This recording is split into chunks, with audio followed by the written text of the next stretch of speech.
What's up, everybody? This is Trysta. Please subscribe to This League. Tap the bell, comment below, and give us a like. On this episode of This League, the playoffs are here, and we have a special Saturday playoff episode to get you ready. In this episode, we recap my terrible predictions for the playoff play-in tournament. I mean, his were just awful. I put a max bet on the Pacers. They got blown out. I mean, it was just so bad. So we discuss what actually happened to create such a disaster. And then we also preview the first round of the playoffs. The regular season is over, baby. It is playoff time. It is here. The intensity is here. My intensity is up. Is your fucking intensity up, Marty? Oh yeah. I can't wait. Intensity is up. So let's drop the motherfucking beat. Oh, man. Let's start off with a recap of that 8-seed play-in game. I mean, what are we going to say? It was bad. My predictions were bad. They were so bad. I think I'm 1-3 in the last 4.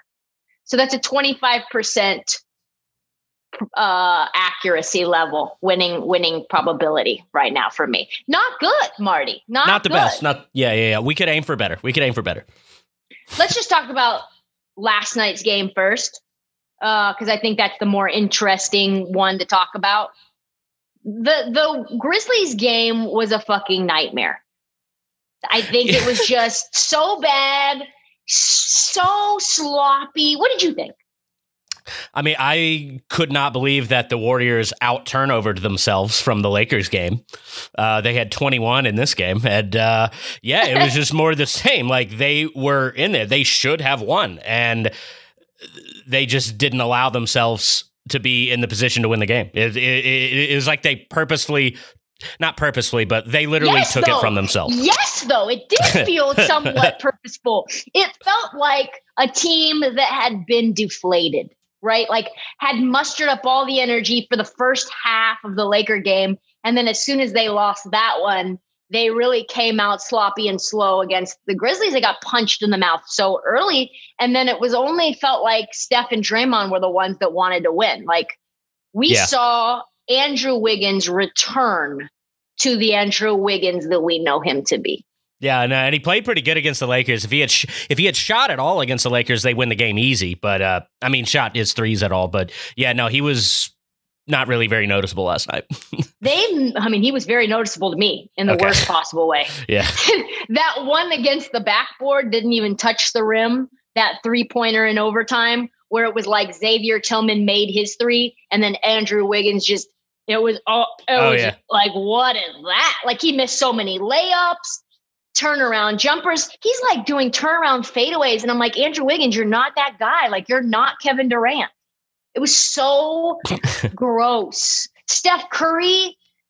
And listen, like he had 39 points. So there's no slouch on Steph Curry. Steph Curry's a very fucking good player. I love him. Like he was getting triple teamed at times and still got his. So offensively, from a shooting perspective, he did everything that he needed to do. But like, you just can't. He turned the ball over 7 times. Yeah. I mean, we're seeing what happens when Steph Curry doesn't have help in the backcourt. It becomes really hard for him to be able to do anything in crunch time minutes when they just deny him the ball, and then he has to kick it out to Juan Toscano Anderson or Jordan Poole, who Jordan Poole actually hit some big shots, but like you just also turned the ball over a couple of times in crucial moments as well. Yeah. Welcome, Steph Curry. Welcome to Damian Lillard land. Welcome to what life is like for Damian Lillard at all times. So they miss Clay so much. Oh yeah. They just miss him so much. And when Clay comes back, this team is going to be very different, but you can tell that the Warriors now know, like, oh, this is the Wiggins. This is the Wiggins we know. We can't build around Wiggins. No, I agree completely. 13 turnovers between Draymond and Steph. 13. Yeah. The NBA average for an entire team is 13.8. So, I mean, it was very bad. It was very bad. We'll talk about Memphis later. Josh showed up in huge moments. Ja was awesome. Yeah, I have a lot to say about Ja. That dude, I think he's arrived. He is. This is Ja's moment. Yeah. Like when he flexed and it was like, you're like, okay, Ja is here. I mean, that little floater where he's like leaning left and puts it up with his right hand, when he gets the space to shoot that, It's like a 90% shot, and he's in year 2. Like the potential for Ja is pretty unlimited. I've always thought he had all-star potential. I think he definitely has all potential. He's got all NBA potential. Yeah, first team. Yeah, the thing that I think that Ja is getting very good at is kind of what Devin Booker does very well, and what Chris Paul does very well is for how small that they are, they can get space using their body, and then they back up, and then all of a sudden there's 3 feet of space. And then that floater's 90%. Speaking of floaters, Steph Curry should not shoot them for a while. So we'll that was bad. It's been bad for 2 games. Yeah. Also Draymond's floater to tie the game. Can we talk about that for just 2 seconds? Can we talk about how you've got 9.8 seconds left? They're on their heels. Draymond, there is no one to pass to. You are not a playmaker in this moment. It is time for you to fucking go and try to yam that. It was like a lob floater. It was like maybe someone's coming up to dunk. No, there's no one. No one's coming up to dunk this. Yeah, I didn't hate the decision to shoot a floater. It's just how do you miss rim in that situation? That was I did hate the decision for the floater, because what you have is the ability now. You've got people on their heels. It was Jaren Jackson on his heels. You draw contact. When you are down, it's a tie game. Worst case, you go to overtime. Draw fucking contact. Basically, I don't think it was a bad shot, but if you missed that bad, then it clearly was a bad shot, I guess. You might be right. Bad. Bad. It was before we move on from the game, I just want to talk about how the Grizzlies actually winning saved them from making one of the worst coaching decisions ever by not challenging that call when Poole stuck his leg out. I still don't get that to this day. If they had lost, that's all we'd be talking about. Everything. That would be, I don't know that it wasn't a natural kick out. I don't think it really felt aggressive, but I do think he stuck his leg out. You did need to challenge it just because you never used your challenge. With a minute and a half left. Yeah. What are you waiting for? That's literally why you have the rule. The whole thing was wild. I do love this Memphis team because they're a bunch of guys who have been underdogs their whole life. Xavier Tillman hitting that big 3. I fucking hate Grayson Allen, but he even is somewhat likable on this Grizzlies team because he had back-to-back threes in overtime. Back-to-back huge 3s in overtime. Huge. That decision by Taylor Jenkins to put him in instead of whoever else would have been there. Because there's a bunch of others. And they're all Desmond Bain. They're all pretty good, but that decision in overtime was really huge. And when you paradoxically compare that to the terrible decision not to call the challenge, that was a good coaching call compared to that terrible coaching call. So let's move on. Okay. Let's move on out east. I predicted a blowout. Did I not? You predict did. A blowout? You did. You got that part of it right. An over 20-point blowout. I did. I just got the wrong team.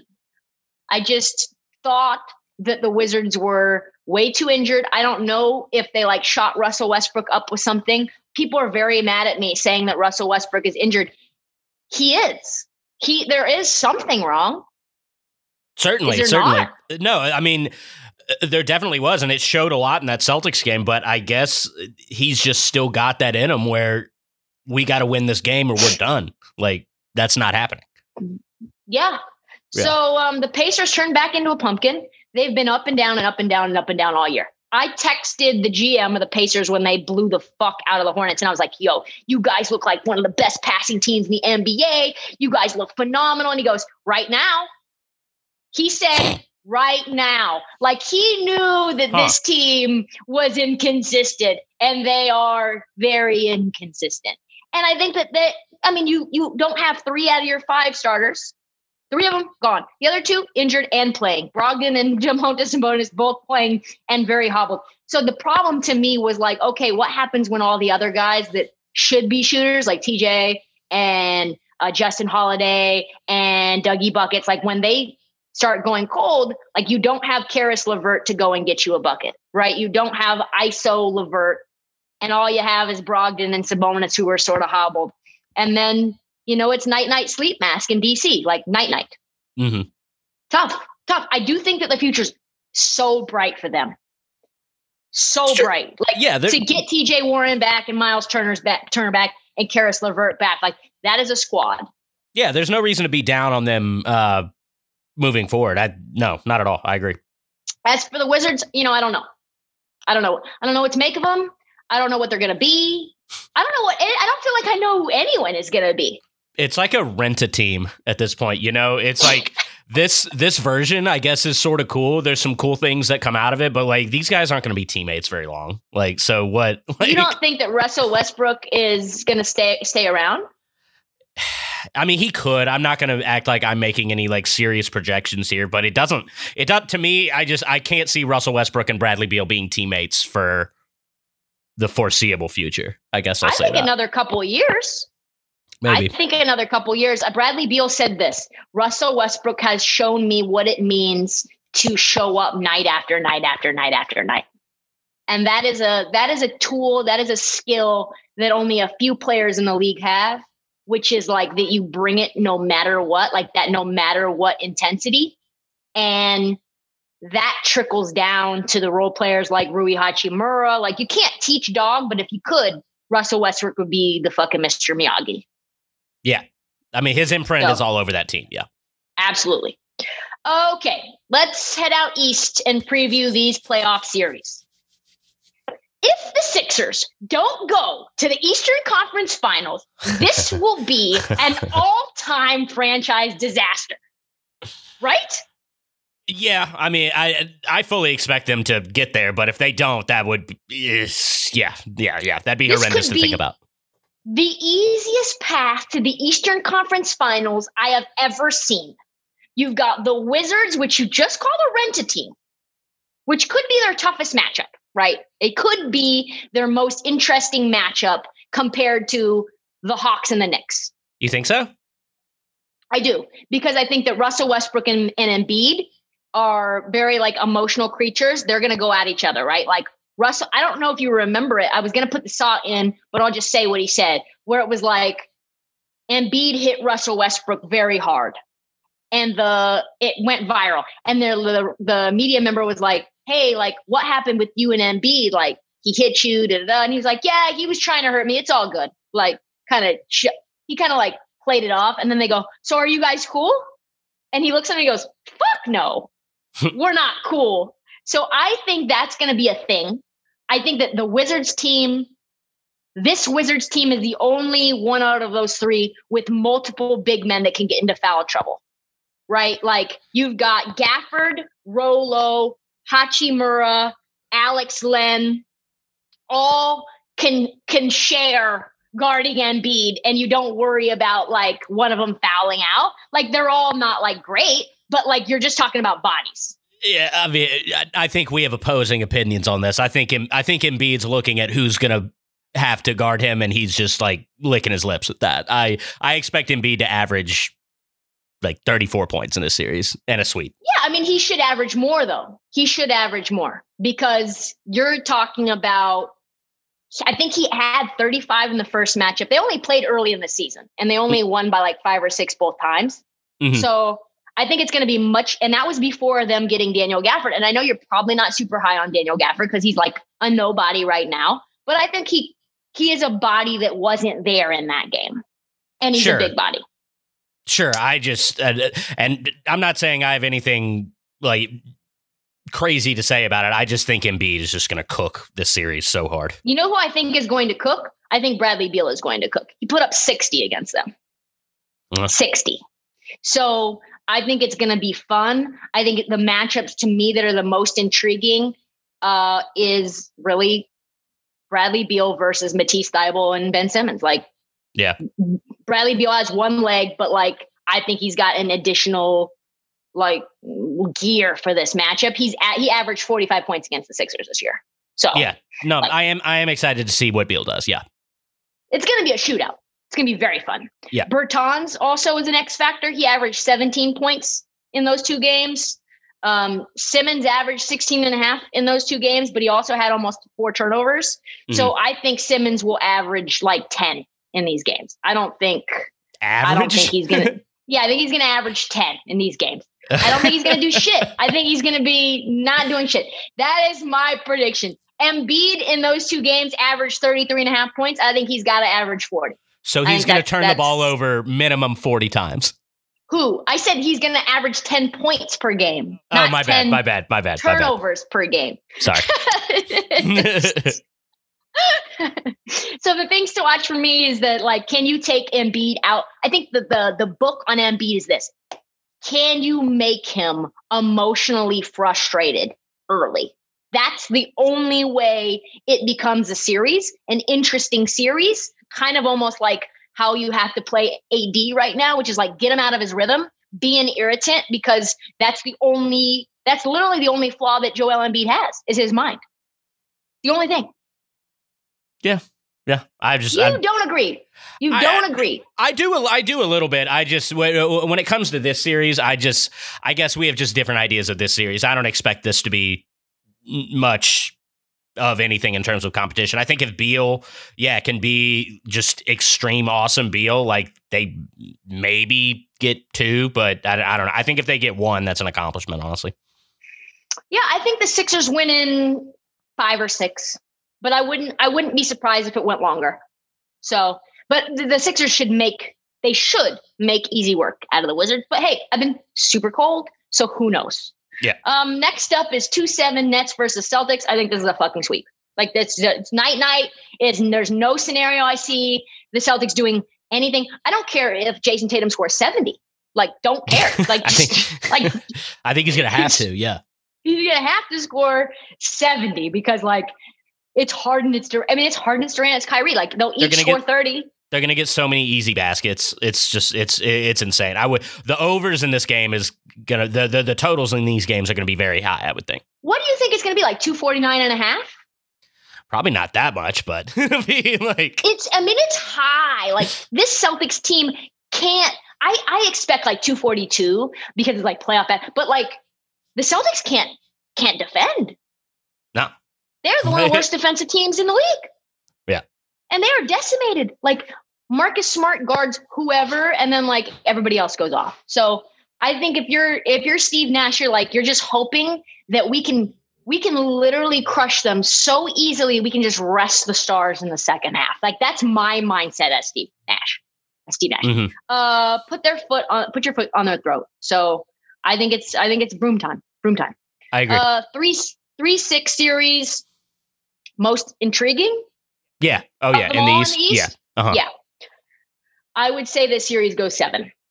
If the Heat do what the Heat should do, they should go 7. This is very exciting. Like, there's a lot of wrinkles and matchup things to watch. I think Drew Holiday is my most intriguing player to see what he does. Like, I think he's got to be on Jimmy Butler, pretty much like 5 paper, right? 100%. Yeah. No, and he makes such a difference. Like I was thinking about it after recorded whatever episode it was where we were talking about Spoelstra and what they could do. I was thinking about betting on them maybe, and then I just started thinking more about it. Drew Holiday over Eric Bledsoe is such a big difference. It's such a big difference. And like just them having home court, I think the Bucks get it. I think the Bucks get it in 6. It's going to be so exciting. I'm very interested to watch Bam versus Giannis. I think that will be very intense basketball. Like those two guys are very intense. Tyler Hero, I think, is a big question mark. Like which Tyler Hero is actually going to show up? Are we going to see the Tyler Hero in the bubble last season? Or are we going to see Tyler Hero in this regular season? Because those are... One guy is like, you keep him forever. And another guy, you shop on the trade block right now. Right? Like, so Goran Dragic and Duncan Robinson and Kendrick Nunn, when they're all crisp, they all can shoot from everywhere. So this Miami Heat team either scores 90 or they score 120. And it's just like, I don't know. I just don't know what's going to happen. So I think that the main issue is like whether Budenholzer can keep up with Eric Spoelstra's, mind games and chess match and all of the weird things he's going to try to put. Because Spo has been thinking about Drew Holiday.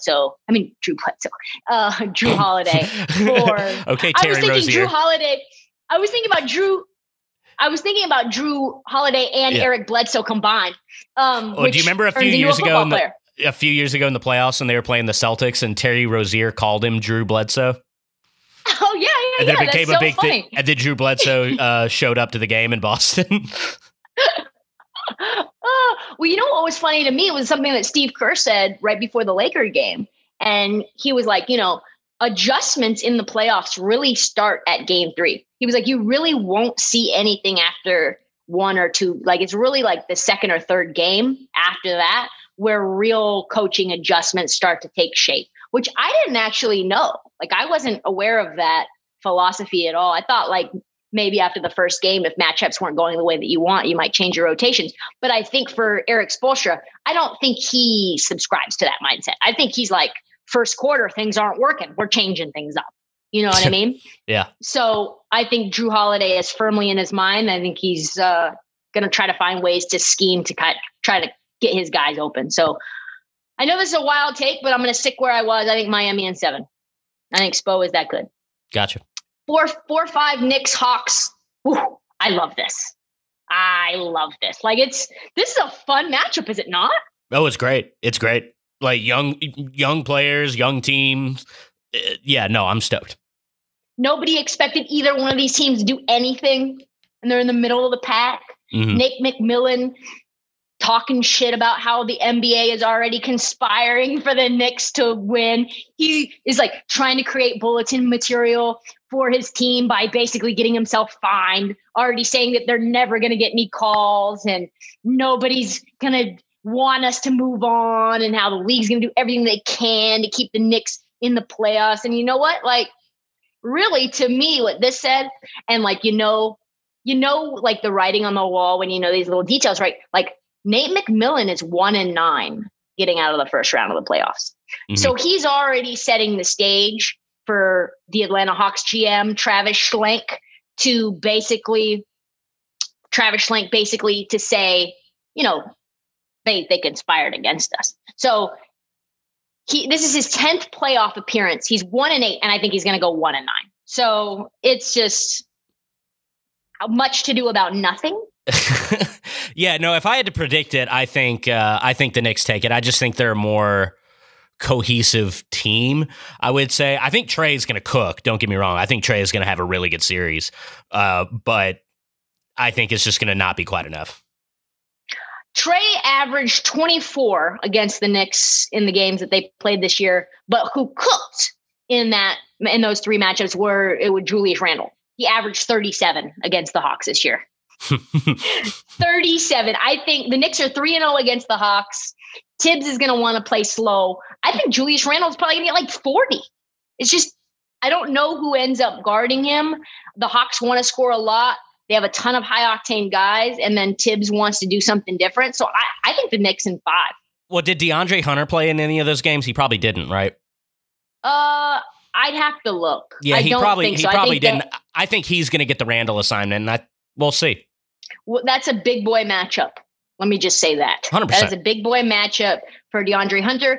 The Hawks drafted DeAndre Hunter as a defensive specialist, and like, I guess 3-and-D guy, you could call him. And we'll see. We're going to have to see. If history repeats itself, Nate McMillan gets bounced out of the first round once again. I bet my beating heart on it. Just to like recap, DeAndre Hunter did play in game 3 of that series. Played 37 minutes, and they got cooked by like 10. Ah, okay. So, all right. So let's go out west. Let's get out west. Number 1 Jazz against not the Warriors. So, by the way, can we just put it in stone that the Warriors aren't going to the finals this year? So I just want to say, no, they're not. That prediction got ended very fast. It would have been fun. They play the Grizzlies. I am excited about this matchup. Like, very excited. You're not excited? You don't like Dylan Brooks trying to lock down Donovan Mitchell? I do like Dylan Brooks a lot, actually. But no, I wanted them to play the Warriors, I'll be honest. This is honestly insane, the advantage discrepancy between 1 seed and 2 seed. It's the biggest ever in the history of sports. Especially now that it's like this. So yeah, no, I wanted them to be tested similarly to how the Suns are going to be tested. Granted. I just thought the Warriors would have been a funner series, but this could be fun, and I am excited to see playoff Ja because again, I think last night he showed me he's here and he's ready. So yeah, no, I am excited to see Ja. I'm excited. This is what I'm thinking about seeing. Right? Can Brooks shut down Spider Mitchell, which he is coming off of the lowest grade ankle injury for the most amount of games that he's missed? Like he literally twisted his ankle like off of a curb and has missed like 15 games. So like, I hope he's 100% healthy. So like, I hope whatever that was that the Jazz did, like was worth it. But Dylan Brooks made things very tough for Steph. Very tough. I know we got 40, but it didn't look easy. I think Donovan is obviously a lesser player, a different player, but a lesser player than Steph. I think he's basically neutralized. I don't think they're going to double him the same way that they would Steph. So I think that who's actually going to have to go off for this game is like Mike Conley, Jordan Clarkson, and those like key corner threes from Joe Ingles. Like that's the difference between this Warriors team and this Jazz team is like they're just a high octane 3-point shooting team. They shoot the most threes in the NBA. Mm-hmm. It should not be close, but I just like some of the interesting matchups like Valanciunas versus Gobert. I think those two guys like get into it. Like I want to see like some fire and some intensity. Like I think the Grizz are going to bang on Gobert. Like I think Valanciunas is going to try to like get in his head, try to get him in foul trouble. Like I want to know who's stopping Ja. Like Gobert is going to be that interior threat that Ja didn't see last night. But I think then you kick it out and see what Xavier Tillman or Grayson Allen can do. They're going to need to hit threes and Jaws need to hit threes. I think like the Jazz probably win in 5. That's my guess. Yeah. That's what I was definitely thinking. Like, I think the Grizzlies will have one of those games where just everything's clicking and Ja, puts up like 34 and 10 or something like that. Yeah. Yep. And they do get a game, but I don't see him getting more than one game. I agree. 2-7 Lakers. Chug Girl is in here in Phoenix right now. I will be there tomorrow. Games 1 and 2. If you are a Suns fan, Marty, this is a series nobody wanted. Nope. Suns fan wanted this matchup because AD could beat you all by himself. And now you have LeBron James. So, yikes. Yeah, it's can you do it 4 times? It's pain. But here's the thing. 2 guys.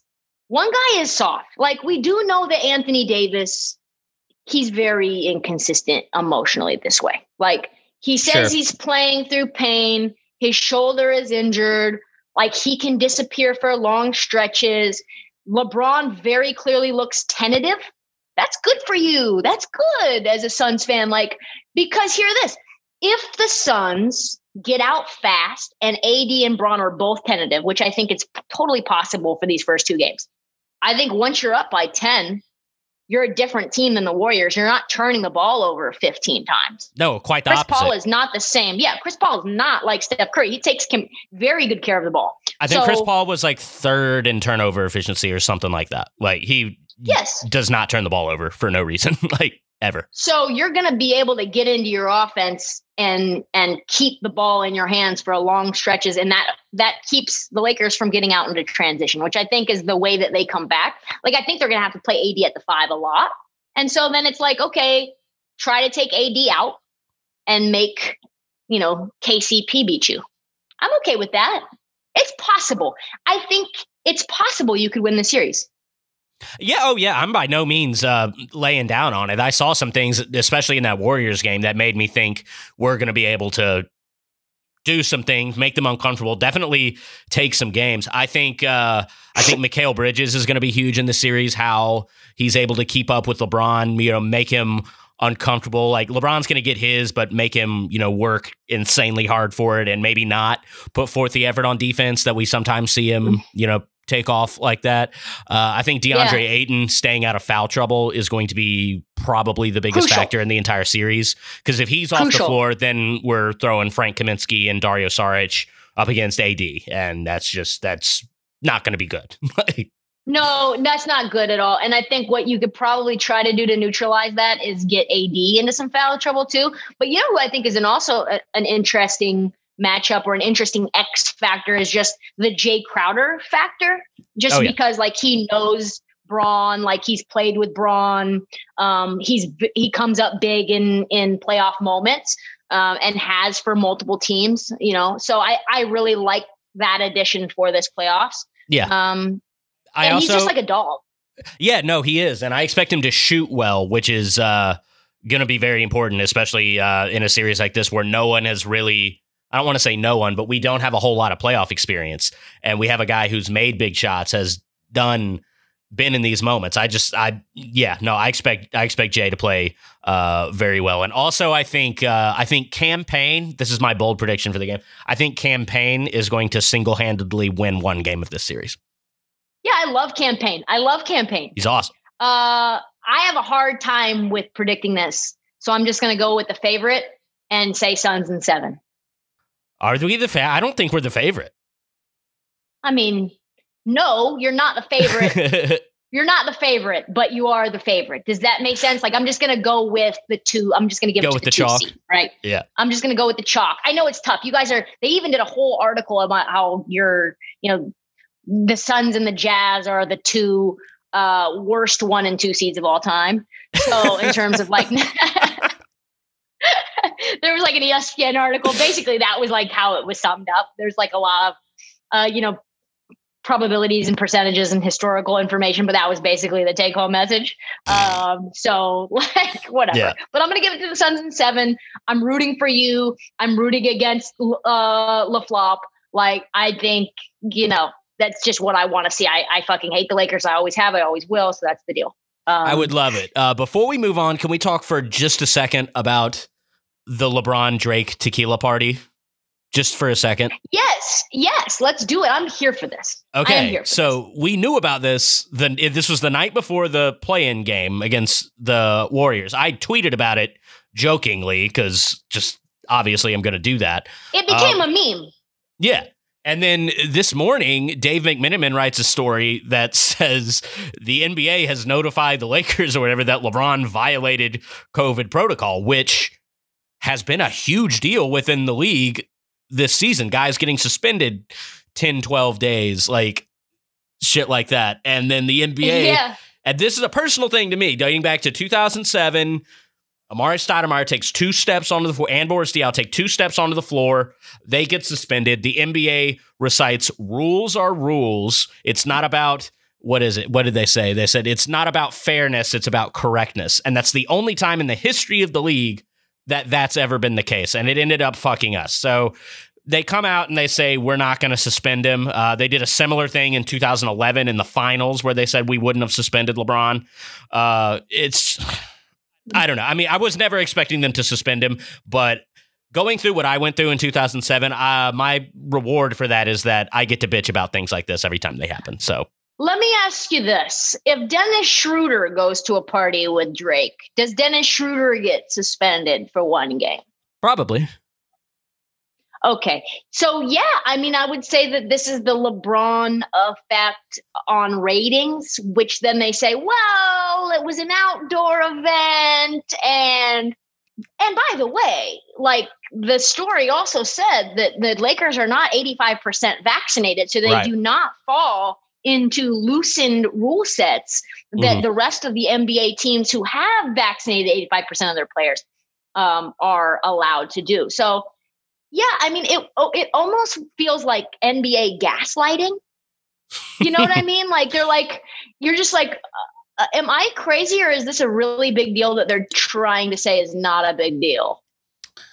Yeah, no, I mean, they came out and they instantly said there will be no suspension. It was the event did not warrant. There was not like a risk of spreading or something like that. Yeah. Okay. So who are you to say? Like, really? Like, what? How do you know? Like, did you contact Trace? Like, have you done anything? I mean, I think it was like you had to be vaccinated or like negative test or something like that. It just, I believe he wasn't actually putting people at risk. I'm not one of those like crazy people that think he was, but yeah, I don't know. But it rules just are starts rules, me a right? little bit. Right, exactly. Rules are rules. Correctness over fairness. 3 versus 6. Nuggets, Portland Trailblazers. This is a This is a hard one for me to discuss. Personally, I don't really, if I could just avoid talking about it altogether, I would. I would just say nothing about the matchup at all. I would pretend like it doesn't exist. I would never tweet about it. I would never make a prediction. But since this is my podcast and we must discuss every matchup, like CJ has consistently cooked against this team. Just CJ, even in the Western Conference Finals, when they shut down LeBron, even when they shut down Dame, CJ destroyed the Nuggets. Evan Turner was able to go off. Like, this Nuggets team is hampered. You've got Austin Rivers, who couldn't even find minutes on the New York Knicks, starting for the Nuggets. And he is now sick and questionable. PJ Dozier, who's another big role player for these guys, not playing like for the entire series. So if there's any matchup that I like in the West, it's this one. This is the only one. The Nuggets will allow us to score. They are not going to stop us from scoring.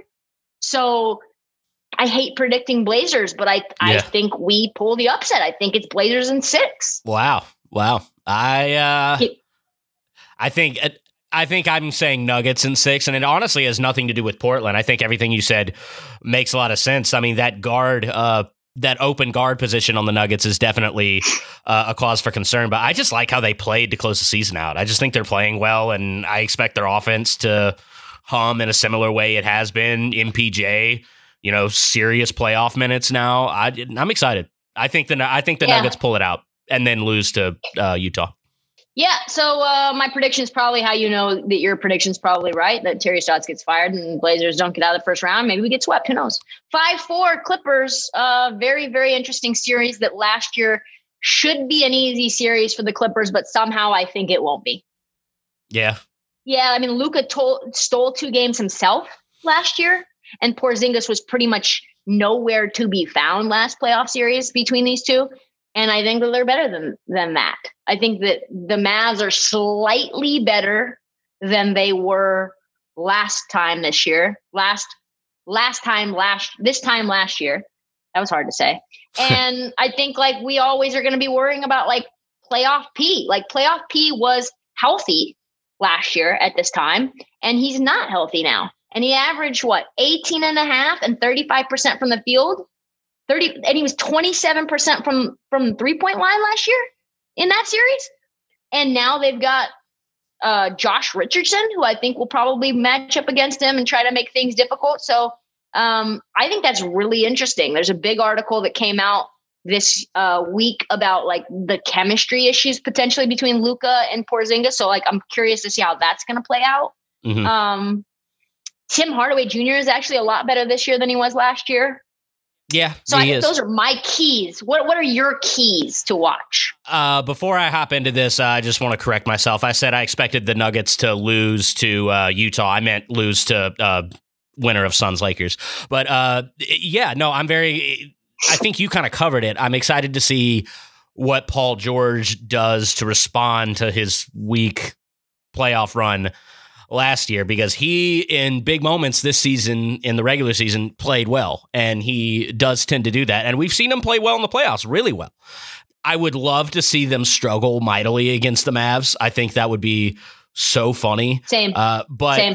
I just don't. I think like you say, the Mavericks are better. I think the Clippers might be a little better. I think Serge makes a big difference for them.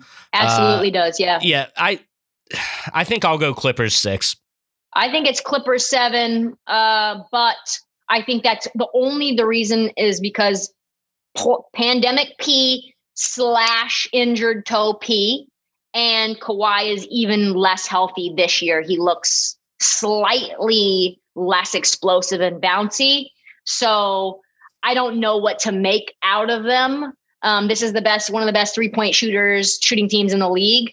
What happens when they go cold? So I think Luka is it's just going to be exciting. It's going to be fun just because it's Luka, and Luka's going to feel a little extra because it's the same series as it was last year that they got bounced in 6. So I think they take it one more game and Clippers win.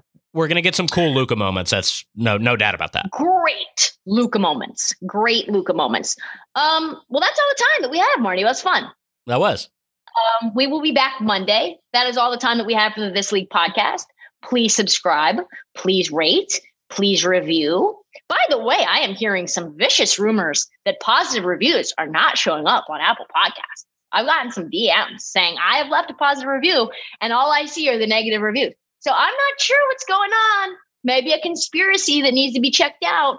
But please try to rate and review on Apple and Spotify. We also have, I think, 5 NBA playoff merch shirts. Follow us on TikTok, IG, YouTube, Twitter, and Facebook. Thank you for listening. Tune in for Monday's episode of This League.